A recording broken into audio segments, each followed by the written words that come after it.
Hello to all. आज हम solve करेंगे question answer class 8 chapter first science का, जिस चैप्टर का नाम है क्रॉप प्रोडक्शन एंड मैनेजमेंट, यानी फसल उत्पादन एवं उसका प्रबंधन। तो इसके जो कुछ क्वेश्चन आंसर है उन्हें हम सॉल्व करेंगे। तो सबसे पहला जो क्वेश्चन है इसमें वो इस प्रकार से है, select the correct word from the following list and fill in the blanks. तो सबसे पहले इसमें जो क्वेश्चन है वो क्या है, फिल इन द ब्लैंक्स है, यानी जो रिक्त स्थान उन्हें हमें भरना है यहाँ पे। तो फर्स्ट क्वेश्चन हमारा, the same kind of plants grown and cultivated on a large scale at a place is called, यानी सेम काइंड मतलब एक ही प्रकार के प्लांट्स का उत्पादन जब हम क्या करते हैं, बहुत बड़ी यानी लार्ज स्केल यानी बहुत बड़ी स्केल में करते हैं, तो उसको हम क्या कहते हैं, तो उसको हम कहते हैं क्रॉप, यानी वो हमारी क्या कहलाती है, फसल कहलाती है। इसी में बी वाला है आपका, the first step before growing crop, यानी जो सबसे पहला स्टेप होता है, इसमें कुछ स्टेप्स हैं आपके पास जो क्रॉप प्रोडक्शन है, तो उसमें हमारे अलग अलग प्रोसेस होते हैं, जैसे इरिगेशन है, प्रिपरेशन है और सोइंग है। तो उसमें सबसे पहले आता है आपका जो फर्स्ट स्टेप होता है फसल उत्पादन का, तो वो होता है प्रिपरेशन। सबसे पहले हम प्रिपरेशन करते हैं किसकी, सॉइल की। यानी तुमने देखा होगा घरों में, गाँव में, तो जब हम खेत में कुछ भी चीज़ की बुआई करते हैं, गेहूँ, चावल, किसी प्रकार के, तो सबसे पहले हम क्या करते हैं, खेत को तैयार करते हैं। उसकी सोइल को हम क्या करते हैं, फर्टाइल करेंगे, या फिर उसकी सोइल को क्या करेंगे, भुरभुरी बनाएंगे, हल लगा के या अदर किसी भी मेथड से, ठीक है ना। तो उसको कहते हैं preparation of soil, first step को, ठीक है। नेक्स्ट इसमें damage seeds would on top of water. तो आपने देखा होगा जब घरों में हमारी माताएं या बहनें जब भी, या तुम खुद कभी दाल वगैरह बनाते होंगे, तो आपने देखा होगा उसमें कि उसे पानी में डाला जाता है, तो कुछ सीड्स उसके ऊपर आ जाती हैं, यानी कुछ बीज उसके क्या होते हैं, पानी के ऊपर तैरने लग जाते हैं। तो वो कैसे बीज होते हैं, कैसे सीड्स होते हैं, वो होते हैं आपके डैमेज सीड्स, ठीक है ना। जो खराब बीज होते हैं वो पानी ऊपर की तरफ तैरते हैं, उसे हम हाथों से क्या हटा देते हैं, हाथों हाथों से अलग कर देते हैं, ठीक है ना। तो इसी प्रकार से यहाँ पे लिखा गया कि damage seeds would on top of water, क्या करते हैं, वाटर के टॉप में फ्लोट करते हैं यानी तैरते हैं। डी वाला आपका, for growing a crop sufficient sunlight and water and nutrition from the soil are essential. मतलब ग्रोइंग ए क्रॉप यानी फसल के उत्पादन के लिए हमें सफिशिएंट है, मतलब इतना ही बहुत है कि हमें क्या क्या चीज़ें चाहिए।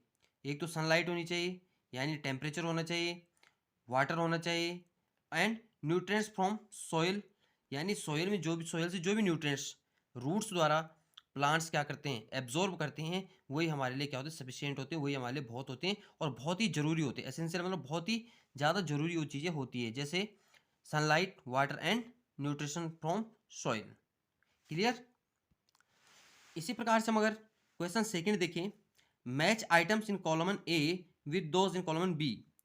मैंने तो यहाँ पे डायरेक्ट आंसर लिखा हुआ है, लेकिन यहाँ पे क्या करना था हमें, इसके आगे कुछ और दे रखा था, जैसे खरीफ क्रॉप्स के आगे क्या दे रखा था, वीट, ग्राम एंड पी। तो मैंने ये डायरेक्ट यहाँ पे आंसर लिखा हुआ है, ठीक है ना। तो आप क्वेश्चन बुक से देख लेना। तो जैसे यहाँ पे था खरीफ क्रॉप, तो खरीफ क्रॉप में क्या क्या आता है आपके, पैडी एंड माइस।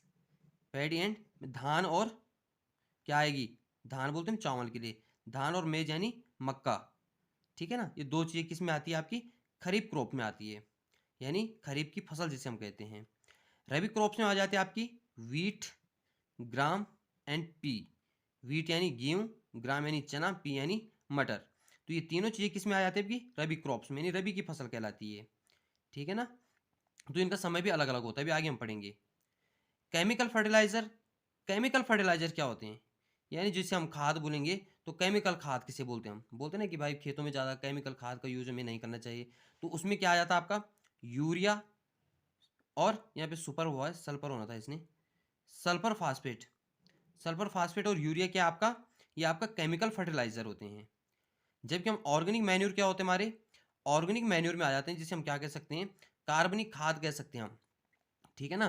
तो उसमें हमारा आता है एनिमल एक्सरेटा, यानी एनिमल एक्सरेटा मतलब जो जो पशुओं का जो मल मूत्र होता है, जिसे हम गोबर भी कहते हैं, तो ये हमारे ऑर्गेनिक मैन्योर में आता है। इसमें क्या क्या आता है, जैसे cow dung, urine and plant waste. तो काउ डग यानी जैसे गाय भैंस बकरी इन सब के क्या होता है, जो मल जो होता है, ठीक है ना, उनका जो गोबर होता है, यूरिन उनके जो मूत्र होता है, प्लांट वेस्टेज यानी कोई प्लांट्स है, किसी प्लांट्स की लीफ गिर के क्या हो गई, सड़ गई, तो वो भी क्या बना देती है, ऑर्गेनिक मैन्यूर बना देती है। कहने का मतलब है जो ऑर्गेनिक मैन्यूर होता है हमारा, वो प्लांट एंड एनिमल वेस्टेज होता है। क्लियर। इसी प्रकार से अगर क्वेश्चन नंबर 3 देखें, गिव 2 एग्जाम्पल ऑफ ईच। ठीक है, दो एग्जाम्पल हमें देने हैं। तो खरीफ क्रॉप्स क्या होती है अभी मैंने बताया, तो खरीफ क्रॉप्स में क्या आ जाएंगे, पैडी एंड मेज, ये आंसर ऊपर भी था। रबी क्रॉप्स में आपका वीट एंड ग्राम, एंड एक और था इसमें पी यानी मटर, तो ये इसमें आ जाती है। इसी प्रकार से क्वेश्चन नंबर 4 है, right a paragraph in your own word on each of the following. तो हमें इनमें क्या करना है, अपने शब्दों में इसमें इसके बारे में कुछ बताना है कि preparation of preparation of soil, sowing, weeding, threshing, ये क्या होती है। यही सब चीज़ें क्या थी, जब मैंने बताया था कि क्रॉप प्रोडक्शन के लिए हमारे पास कुछ स्टेप्स होते हैं, तो यही वो स्टेप्स हैं जिनका यूज हम किस में करते हैं, सॉइल के लिए, मतलब क्रॉप प्रोडक्शन के लिए करते हैं, फसल उत्पादन के लिए करते हैं। तो सबसे पहले हम क्या करते हैं, प्रिपरेशन ऑफ सॉइल, जो ऊपर रिक्त स्थान में भी दिया गया था। सबसे पहले प्रिपरेशन ऑफ सॉइल करेंगे, यानी सॉइल की प्रिपरेशन करेंगे, सॉइल को तैयार करेंगे, मिट्टी को तैयार करेंगे हल लगा के या किसी अन्य माध्यम से। उसके बाद सोइंग, उसके बाद उसमें बुआई करेंगे, बोएंगे वहाँ पे बीज। उसके बाद क्या करेंगे, वीडिंग, यानी वहाँ पे जो खरपतवार होता है, जो वेस्ट, आपने देखा होगा जब कभी घरों में फसल को बो देते हैं, तो उसके बाद तुमने देखो घर वाले क्या करते हैं, उसकी गुड़ाई के लिए भी जाते हैं। तो वो क्या, किस चीज़ गुड़ाई करते हैं, वीडिंग की, जो वहाँ पे वेस्ट प्लांट्स होते हैं, क्योंकि ये प्लांट्स क्या करते हैं, ये जो हमारी फसल होती है इसको उत्पादन नहीं होने देते, इसे कहते हैं वीडिंग या खरपतवार, हम इसे हिंदी में कहते हैं। तीसरा होता है आपका थ्रेशिंग। थ्रेशिंग मतलब जब फसल पक के तैयार हो जाती है तो उससे बीज को अलग करना। और उसके बाद होते हैं कल्टिवेशन और सबसे लास्ट प्रोसेस स्टोरेज की होती है, उसके बाद हम उसे स्टोरेज कर देते हैं। अब हम इन्हें एक एक करके समझेंगे कि प्रिपरेशन ऑफ सॉइल क्या है, सोइंग क्या है, और वीडिंग एंड थ्रेशिंग क्या है। तो सबसे पहले आ जाता है यहाँ पे प्रिपरेशन ऑफ सॉइल। तो प्रिपरेशन ऑफ सॉइल को कैसे करेंगे, प्रिपेयर सॉइल को देखो, preparation of soil is the first step before growing of crop. मैंने कहा था ना फिल इन द ब्लैंक्स, उससे पहले हमारे पास यही था कि सबसे पहले हम ग्रोइंग क्रॉप्स को, किससे पहले जो पहले स्टेप होता है क्या होता है, प्रिपरेशन ऑफ सॉइल को होता है। ये क्या करता है, देखो, it helps to turn the soil and loosen it to allow the roots to penetrate deep into it. यानी ये क्या करती है, किसी में हेल्प करती है, जब हम सीड को बोएंगे तो ये सॉइल को क्या कर देती है, लूज कर देती है। और जब सॉइल लूज होगी तो क्या हो जाएगा, उसके बाद जो हमारी सीड से जो वो निकलेंगे, रूट्स निकलेगी, जड़ निकलेगी, वो आसानी से क्या कर सकती है, डीप इनटू इट, यानी सॉइल के अंदर तक जा सकती है। And the loosing of the soil helps in the growth of several soil microbes, earthworms etcetera. यानी जब अगर सॉइल लूज होगी तो वो क्या करेगी, किस में हेल्प करेगी सॉइल, किस चीज़ की ग्रोथ में, ये वृद्धि करेगी किसमें, जो सेवरल यानी कुछ क्या होते हैं हमारे सॉइल माइक्रोबेज होते हैं, यानी मिट्टी में जो सूक्ष्म जीव होते हैं, ठीक है, उनको उनको उनकी ग्रोथ को बढ़ाएगा। और उनकी ग्रोथ को बढ़ाने में कौन कौन से हेल्पफुल होते हैं, जैसे अर्थवार्म यानी केंचुआ। तो अर्थवार्म को हम फार्मर फ्रेंड्स भी कहते हैं। फार्मर फ्रेंड्स इसीलिए कहते हैं क्योंकि ये मिट्टी को क्या कर देते हैं, मतलब मिट्टी को निगलते हैं, और मिट्टी को निगलने के बाद इन जो ये मिट्टी जो, इसे हम क्या कहते हैं, इसे हम कहते हैं वार्म वेस्टेज हमसे कहते हैं। तो उससे जिसका जो वेस्टेज होता है, ये प्लांट्स के लिए बहुत ही ज़्यादा न्यूट्रिशन का काम करता है। ठीक है, इसके साथ ही साथ कुछ बैक्टीरियाज भी ग्रोथ करते हैं जो फसल के लिए बहुत ही ज़्यादा इंपॉर्टेंट होते हैं। जैसे कि आपका लेग्यूमिनेसी प्लांट्स जो होते हैं उनमें क्या होते हैं, राइजोबियम नाम का बैक्टीरिया होता है। आगे देखिए, which enrich the soil with humus and other essential nutrients. जो क्या करते हैं, अर्थवर्म वगैरह, ये क्या करते हैं, सॉइल में क्या करते हैं, ह्यूमस उत्पन्न करते हैं। यानी ह्यूमस कहेंगे, जैसे जो डेथ प्लांट्स एंड एनिमल्स होते हैं उन्हीं को हम क्या कहते हैं, ह्यूमस कहते हैं। मिट्टी की जो ऊपरी सतह होती है, भूरी कलर की जो होती है, वो ह्यूमस कहलाती है। तो ह्यूमस भी प्रोवाइड हो जाता है अगर हम मिट्टी को प्रिपरेशन ऑफ सॉइल में क्या करते हैं, मिट्टी को लूज करते हैं। एंड अदर एसेंशियल न्यूट्रिशन, और अन्य जो न्यूट्रिएंट्स उन्हें मिलते हैं प्लांट्स को। The process of turning and losing is called ploughing. अब जिस प्रक्रिया के थ्रू हम क्या करते हैं, मिट्टी को लूज करते हैं, वो किस उसे उसे करते हैं प्लफिंग। प्लफिंग यानी हल लगाना, हल जोत के क्या करते हैं, हल लगाने को क्या कहेंगे हम, पल्फिंग कहते हैं। तो हल लगा के क्या करते हैं हम, मिट्टी को लूज करते हैं। This is done using a plough, तो ये किसके द्वारा होता है, ये होता है पल्प यानी हल के द्वारा। ठीक, हल, हो यानी फावड़ा, एंड कल्टीवेटर्स, और अन्य जो कल्टीवेटर्स जो कुदाल हो गई, फावड़ा हो गया और हल हो गया, इसके द्वारा हम मिट्टी को क्या करते हैं, लूज करते हैं। और मिट्टी को लूज करने क्या कहलाता है, प्रिपरेशन ऑफ सॉइल कहलाता है। ठीक है ना। नेक्स्ट जो प्रोसेस है वो है सोइंग। सोइंग में क्या करते हैं हम, मतलब बुआई जिसे हम कहते हैं। ठीक है ना। Sowing is the process of putting the seeds into the soil for growing crops. तो ये क्या है, सोइंग को एक कैसी प्रक्रिया है जिसमें पुटिंग यानी डालते हैं हम क्या, सीड्स यानी बीज को, into soil for growing crop, यानी फसल उत्पादन के लिए जब क्या करते हैं हम, सीड्स को जब हम क्या करते हैं सोइल के अंदर डालते हैं, तो वो क्या कहलाती है, हमारी सोइंग कहलाती है वो प्रक्रिया। We need to use quality seeds for sowing. हमें क्या लेने चाहिए, क्वालिटी मतलब अच्छी प्रकार की क्या लेनी चाहिए, बीज लेने चाहिए सोइंग के लिए। Sowing is done manually or mechanical equipment like seed drill. ठीक है, तो इसके द्वारा हम सीड ड्रिल जो होती है, मतलब सीड ड्रिल की मशीन होती है जिसके द्वारा हम सीड को क्या करते हैं, सोइल के अंदर डालते हैं। तो उसके लिए हम क्या, कौन से इक्विपमेंट यानी कौन से जो हथियार का यूज़ करते हैं या जो सामान यूज़ करते हैं, वो कौन, उसे क्या कहते हैं, सीड ड्रिल कहते हैं।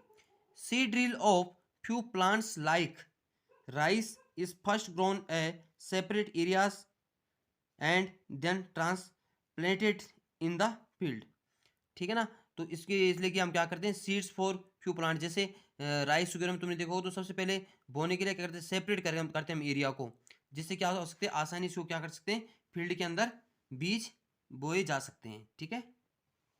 नेक्स्ट प्रोसेस है क्रॉप प्रोडक्शन की, वो है आपका वीडिंग, यानी खरपतवार को अलग करना, जो मतलब अनवांटेड जो प्लांट्स होते हैं उनको सेपरेट करना।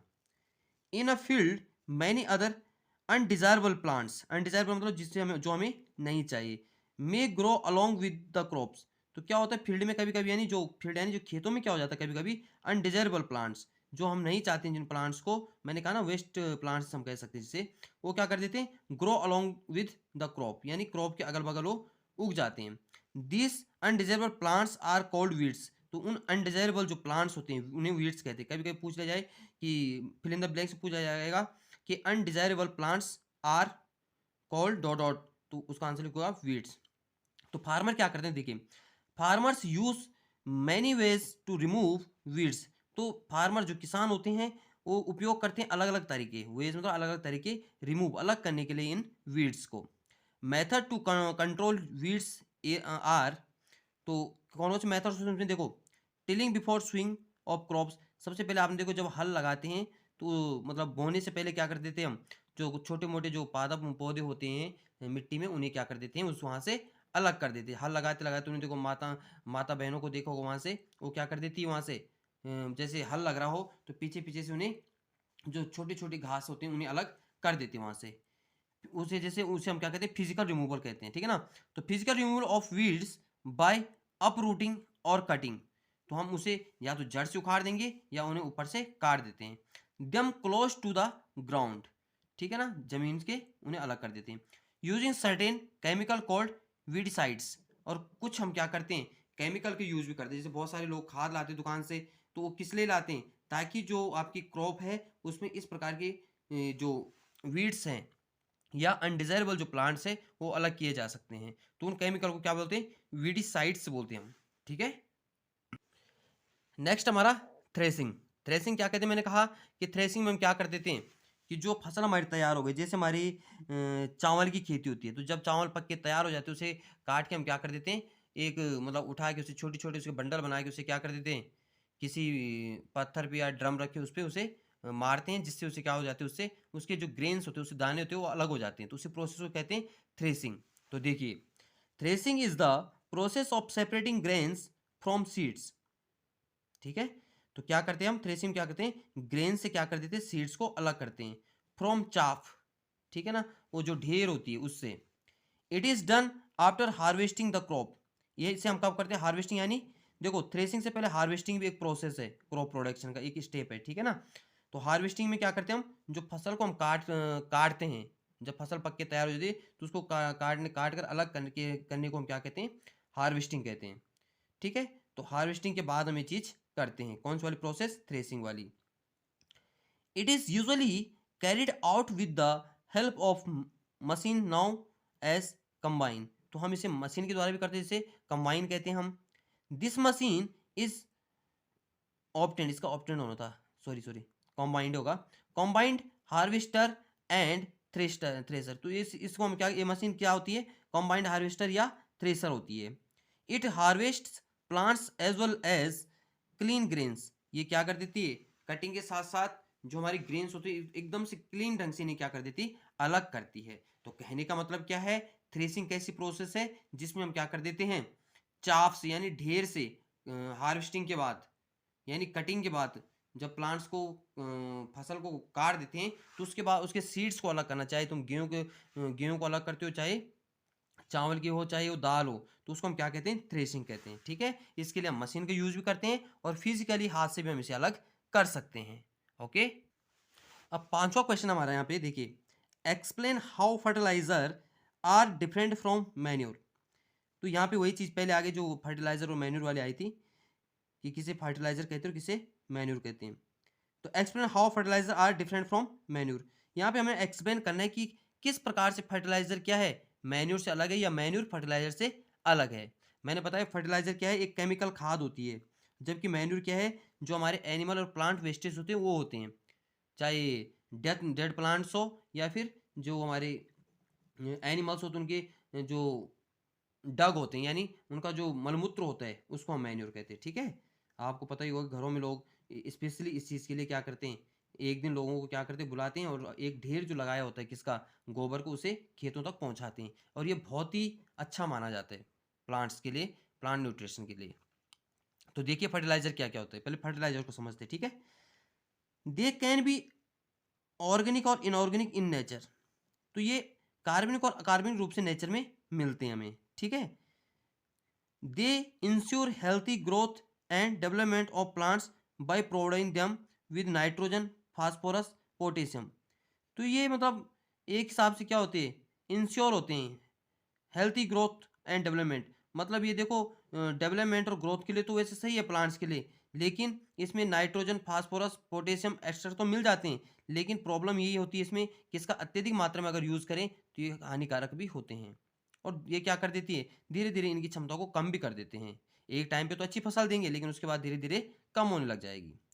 चौथा देखिए आपके, the additional of fertiliser to the soil requires special guidelines such as dose time post additional precautions etcetera to be followed.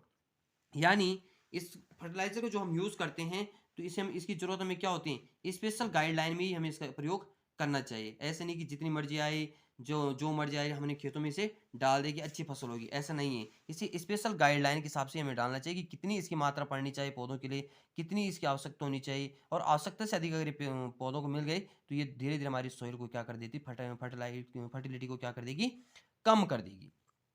ठीक है, पांचवा देखिए इसमें, a fertiliser does not provide any humus to the soil.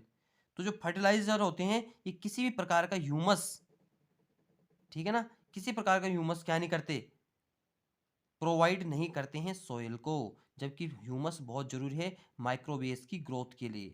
ठीक है, तो ये fertiliser बिल्कुल भी प्रोवाइड नहीं करवाती क्या, ह्यूमस को, ह्यूमस को किस में, सॉइल में।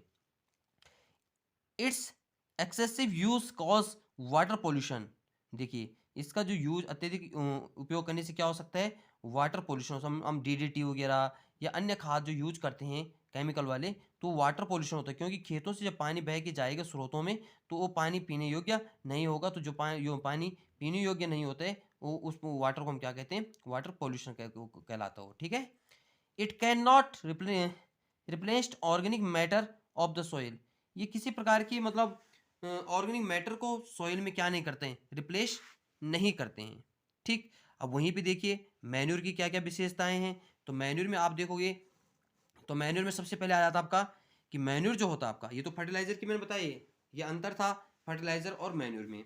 अब मैन्योर का अंतर देखिए क्या है, किस प्रकार डिफरेंट है मैन्योर किससे, आपकी जो ये फर्टिलाइजर है। देखिए, manure is a natural substance prepared by the decomposition of animal extra and plant wastage.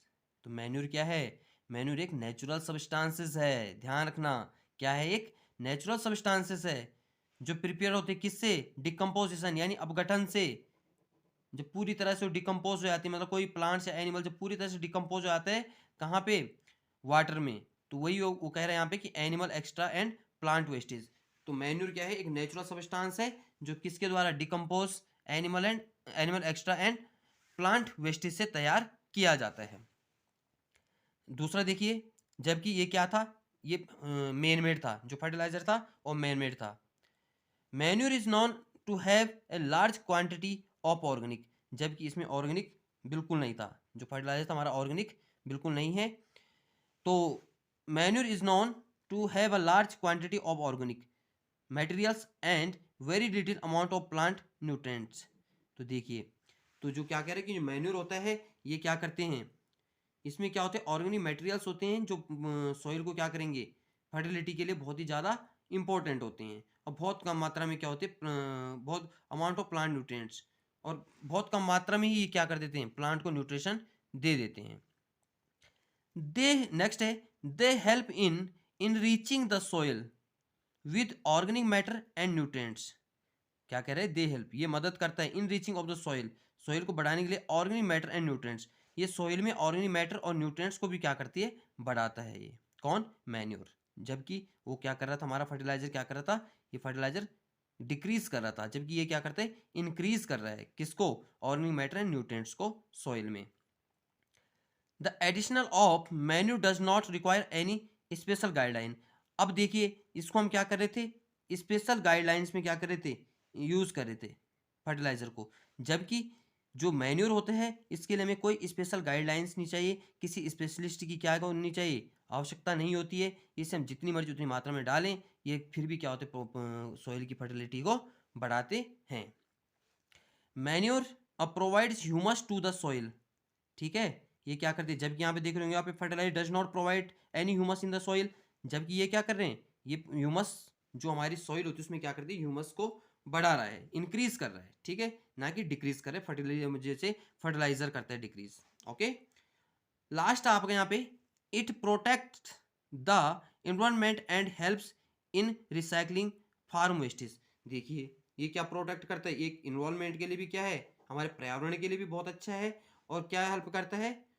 Farm wastage, यानी मदद करता है जितनी भी वेस्टेज चीज़ें होती हैं उनको डिकम्पोज करने के लिए। तो आप समझ चुके होंगे कि फर्टिलाइजर और मैन्यूर में क्या अंतर है। यानी कहने का मतलब है हमें फर्टिलाइजर का कम से कम यूज़ करना चाहिए और मैन्यूर का अधिक से अधिक यूज़ करना चाहिए क्रॉप प्रोडक्शन के लिए, जिससे हमारी सॉइल की फर्टिलिटी बनी रहे।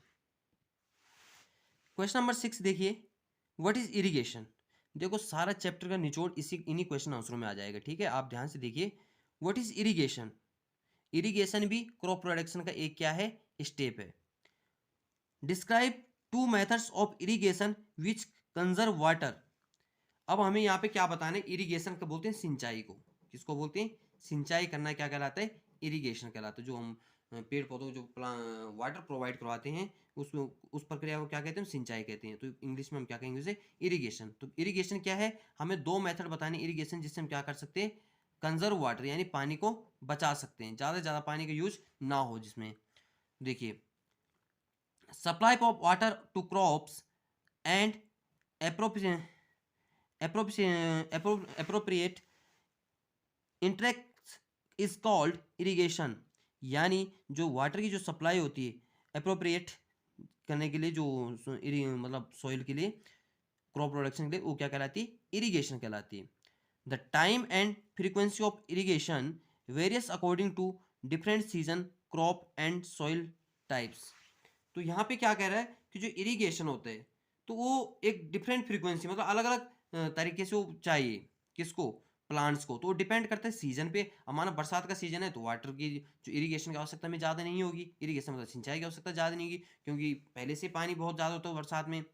क्रॉप, फसल पे डिपेंड करता है कि किस प्रकार की क्रॉप है। जैसे आपकी राइस है तो उसके लिए बहुत ज़्यादा वाटर की रिक्वायरमेंट होती है।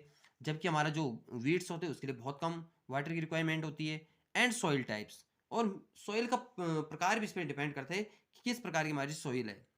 अगर सॉइल की वाटर एब्जॉर्बिंग कैपेसिटी ठीक है तो वाटर की मतलब इरिगेशन की आवश्यकता में क्या पड़ेगी, कम पड़ेगी। और अगर की वाटर कैपेसिटी मतलब बहुत बहुत कम है तो तब क्या होगी, तब हमें इरिगेशन की आवश्यकता ज़्यादा पड़ेगी।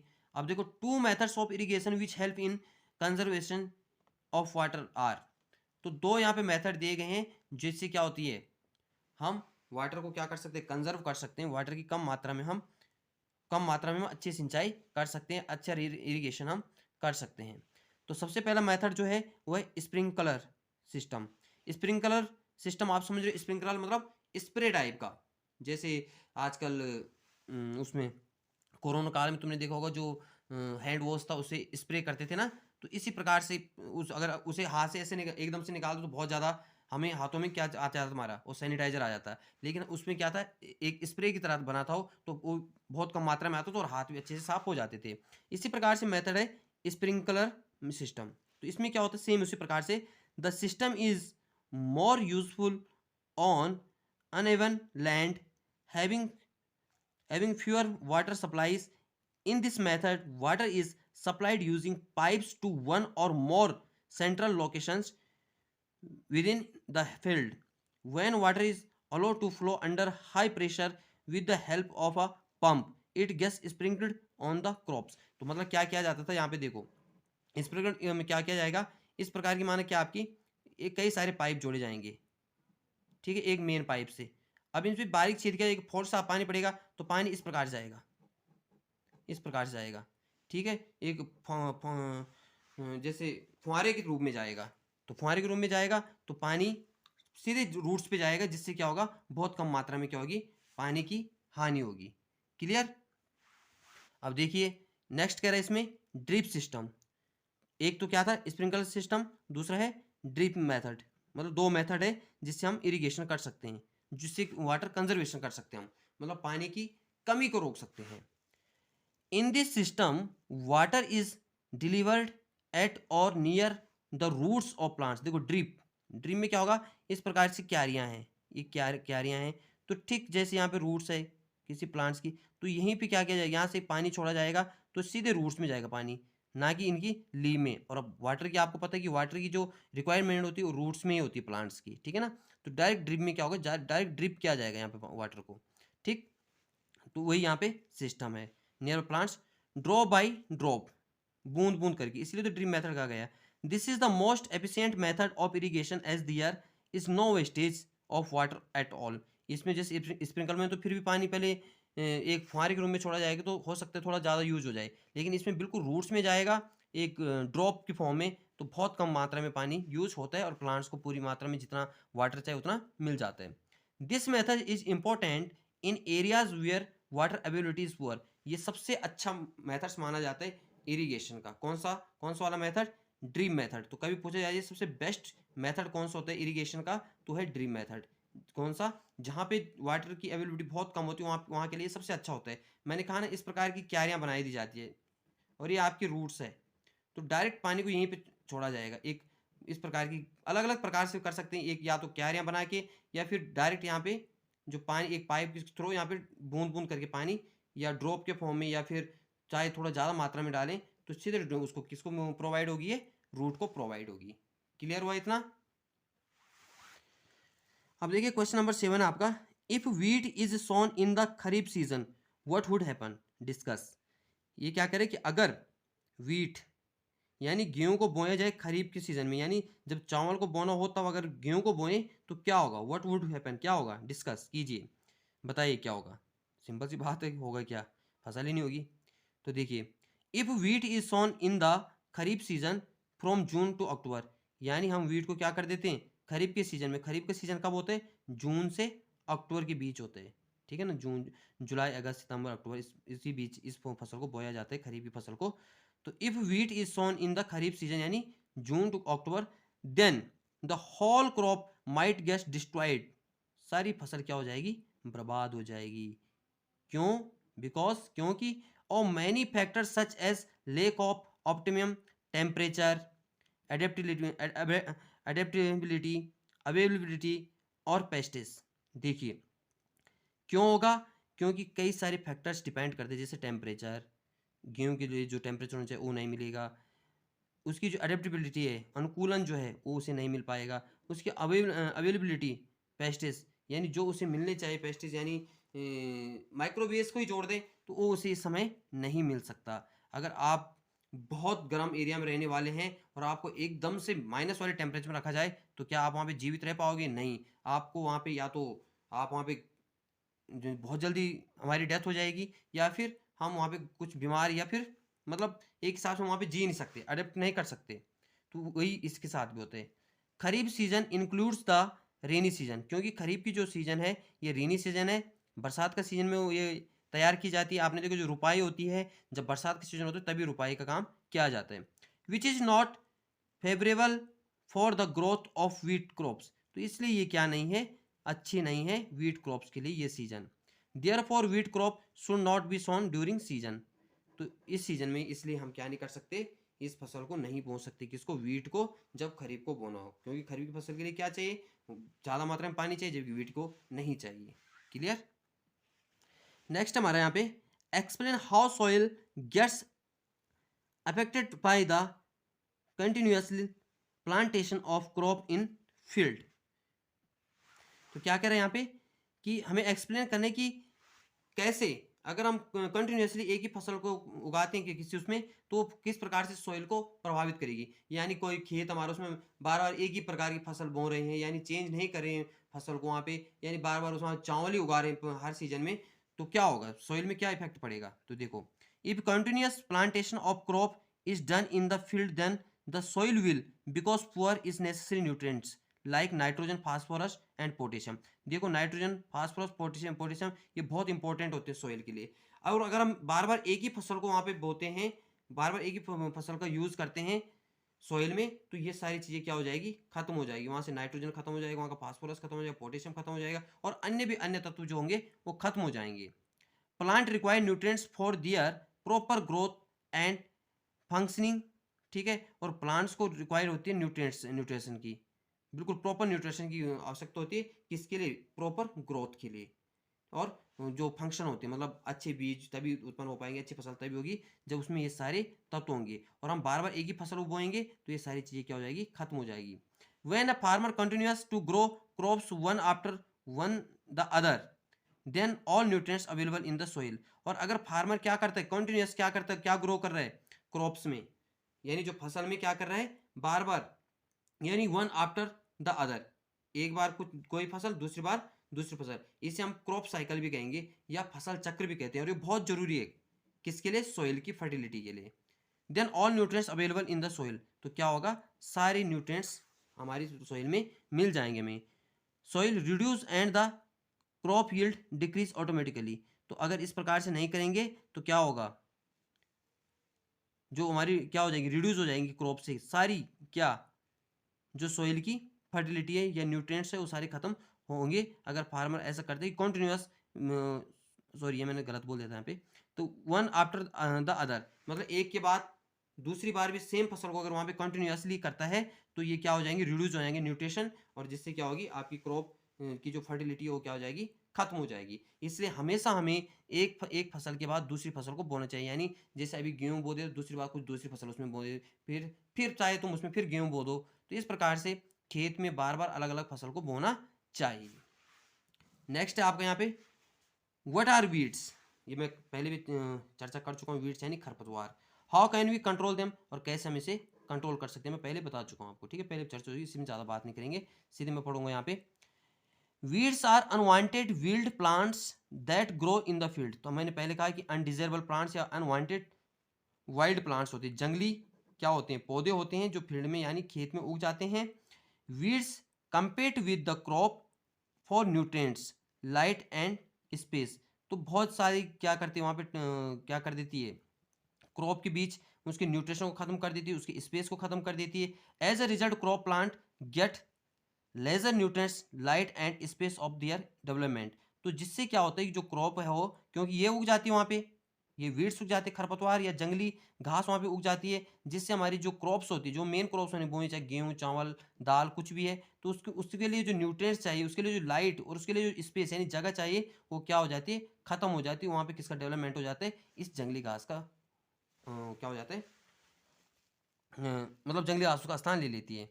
सम इंपॉर्टेंट वीडिंग मेथड्स आर, तो वीडिंग को खत्म करने के कुछ मेथड इस प्रकार से देखो। Weed can controlled using weedicides, मैंने कहा पहले बात की कि वीडिसाइड्स यानी हम कोई कुछ जैसे खरपतवार नाशी इसे हिंदी में कहते हैं, कि खरपतवार को नाश करने वाले केमिकल्स का यूज हम कर सकते हैं। It is chemical which is spread in the field to kill all available weeds, ये क्या करें, जैसे हम स्प्रे करेंगे इसको फील्ड में, खेत में, तो ये वीड्स उगना बंद हो जाएंगे। Weedicides are not harmful to crops, लेकिन ये किसके लिए हार्मफुल नहीं होते हैं, क्रॉप्स के लिए वीडिसाइड्स हार्मफुल नहीं होती। ये सिर्फ किसको खत्म करेंगे, इस जंगली घास या इस वीड्स या इस खरपतवार को ही नष्ट करेंगे। दूसरे, tilling before sowing of crops, मतलब जो हम क्या कर रहे हैं, फसल को बोने से पहले क्या करना चाहिए। Also help in removing weeds, उससे पहले जो छोटी मोटी घास आपको खेतों में दिखाई देती है जिसमें आप हल लगाते हो, उसी समय वहां से उसे अलग कर देना चाहिए। Tilling uproots the weeds, यानी हमें क्या कर देना चाहिए, जड़ से उखाड़ देनी चाहिए वीड्स को। The best time for the removal of the best time of the removal of weeds is before they produce flowers and seeds, तो सबसे अच्छा जो मेथड्स होता है किसको अलग करने का, रिमूव करने का वीड्स को, वो क्या है, जब उसमें क्या प्रोड्यूस होते हैं, फ्लावर और सीड्स जब उसमें प्रोड्यूस होने लग जाते हैं, उससे पहले ही उसे अलग करना सबसे बेस्ट माना जाता है, क्योंकि उसके बाद दोबारा नहीं उग सकता वहाँ पे। एंड लास्ट है the manual method of removing weeds, जो सबसे मैनुअल मेथड्स है, is with the help of खुरपी, जो खुरपी होती है ना, उससे सबसे बेस्ट मेथड, उससे अलग कर दो इसे। It involves regular uprooting of cutting of weeds close the ground, तो सबसे अच्छा मेथड क्या है, हम इसे टाइम टू टाइम इसे ग्राउंड से अलग करते रहें। इसीलिए तो गांव की जो महिलाएं होती हैं वो क्या करती हैं, मैंने पहले ही बताया कि वो हर समय खेतों में जाती रहती, जैसे फसल बो दे, ऐसे नहीं कि फसल बो दे अब सीधा काटने जाएंगे, ऐसा नहीं, वो क्या करेंगे, जाते रहते हैं और समय समय पर गुड़ाई करते रहते, तो गुड़ाई वो किसी और चीज़ की नहीं बल्कि इन खरपतवार को अलग करते हैं। तो आज के लिए इतना ही काफ़ी है, धन्यवाद।